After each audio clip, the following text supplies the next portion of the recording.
नमस्कार दोस्तों, स्वागत है आप सभी का एक नई कहानी में। सासू माँ, जमाना बदल गया है। रागनी, तेरा भाई आया है। बाहर मैंने कमरे में बिठा दिया है, जाकर मिल ले उससे। मैं सोने जा रही हूँ, मुझे आवाज मत लगाना। मुंह बनाते हुए विनीता जी अपने कमरे में चली गईं। अच्छा, भैया आ गए। रागनी तो सुनकर उछल गई। अभी 2 दिन पहले ही भैया ने बताया था कि वो बिजनेस के काम से उसके शहर आएंगे, तो मिलने आएंगे। रागनी ने खाने की भी तैयारी कर ली थी। वो दौड़कर कमरे में चली गई। रागनी को देखकर अजय बहुत खुश हुआ। उसके हाल चाल लिए। फिर रागनी ने खाना लगा दिया। तभी अजय बोला कि कुंवर साहब आए तो हम साथ में खाना खा लेते। अजय भैया, वो तो बहुत देर से रात में आते हैं और आपकी ट्रेन जल्दी की है, तो आप खा लीजिए। मैं उनसे आपकी बात फ़ोन पर करा दूंगी। अजय ने जब खाना खाया और वो जाने लगा, तब तक रागनी की सास कमरे से बाहर नहीं आई। रागनी समझ गई थी कि भैया का आना उन्हें अच्छा नहीं लगता। अभी उनके अपने भाई आए होते तो वो खातिरदारी में व्यस्त रहती। विनीता जी शाम की दिया बाती के लिए कमरे से निकली। तब अजय रवाना हो ही रहा था।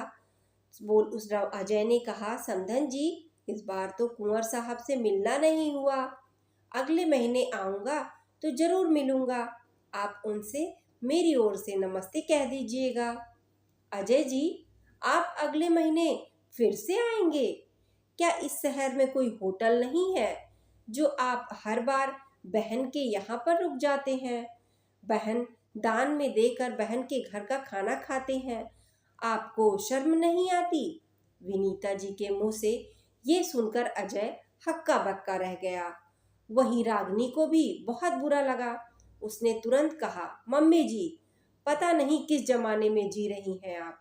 मैं कोई दान देने वाली चीज नहीं हूँ जो मुझे दान दे दिया और फिर मायके वाले मेरे घर का पानी नहीं पी सकते।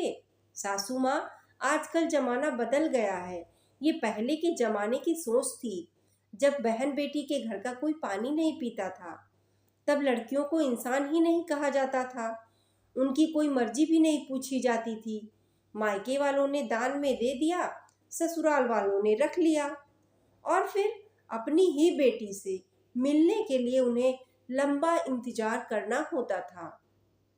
आजकल का जमाना बदल गया है। मैं दान में नहीं आई हूँ। वो जमाना और था जब लड़की वाले आंखें नीची करके गर्दन झुकाए कुछ भी सुन लेते थे। पर अब जमाना बदल गया है। अब तो सब बराबर है। लड़की भी लड़कों से कम नहीं, तो लड़की वाले भी बराबर का सम्मान पाने के हकदार क्यों नहीं? मम्मी जी, आप पता नहीं कौन सी दुनिया में जी रही हैं। पहले बहू अपने मायके वालों का अपमान भी सहन कर लेती थी और फिर उन्हीं ससुराल वालों की सेवा भी करती थी। पर अब जमाना बदल गया है। मैं अपने भैया का अपमान सहन नहीं करूंगी। आपको इनसे माफी मांगनी होगी। ये सुनकर विनीता जी और भी गुस्सा हो जाती है। मेरे घर में खड़ी हुई है और मुझसे ही माफी मंगवाएगी? तुझे अपनी सास की इज्जत की जरा सी भी परवाह नहीं है? मम्मी जी, मैं आपकी बहुत इज्जत करती हूँ, लेकिन आपने मेरे भैया की इज्जत नहीं की, उन्हें मान सम्मान नहीं दिया। ये तो गलत बात है। बेटी के घर से आए मेहमान को सर आंखों पर बैठाते हो। आपके मायके से कोई आए तो खातिरदारी की जाती है और बहू के मायके से कोई आए तो ताना देती हो। इज्जत दोगी तभी इज्जत मिलेगी। आप एक बात ये मत भूलिए, ये घर सिर्फ रोहित की कमाई से नहीं चलता, मैं भी बराबर कमाती हूँ। ये बात घमंड से नहीं बोल रही हूँ, बल्कि आपको सच्चाई बता रही हूँ। जब ससुराल से कोई आता है तो मैं पूरा मान सम्मान देती हूँ, तो मेरे मायके से कोई आ जाए तो वो बोझ क्यों लगते हैं? अपनी बहू की बात सुनकर विनीता जी शर्मिंदा हो गईं। आगे से ऐसा नहीं होगा, ये कहकर वो अपने कमरे में चली गईं। अजय ये सब देख रहा था। उसने कहा कि वो अब इस घर में कभी नहीं आएगा।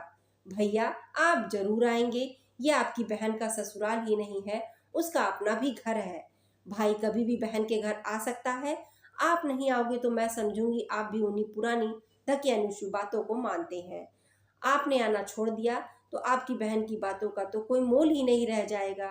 मेरी सास ने आपसे माफ़ी तो नहीं मांगी, पर उन्होंने ये भी तो कहा कि आगे से ऐसा नहीं होगा। ये कहते कहते रागिनी की आंखें भर आईं। ठीक है, तू अपने आंसू पोंछ ले, मैं अगले महीने जरूर आऊँगा, तेरे हाथ की बिरयानी खा कर जाऊँगा। ये सुनकर रागिनी के चेहरे पर मुस्कान आ गई। तो दोस्तों, ये छोटी सी कहानी आपको कैसी लगी? कमेंट में अपनी राय जरूर शेयर करें। अगर कहानी पसंद आई हो तो चैनल को सब्सक्राइब कर लें, जिससे आने वाली सभी नोटिफिकेशन आप तक पहुंच सके। धन्यवाद।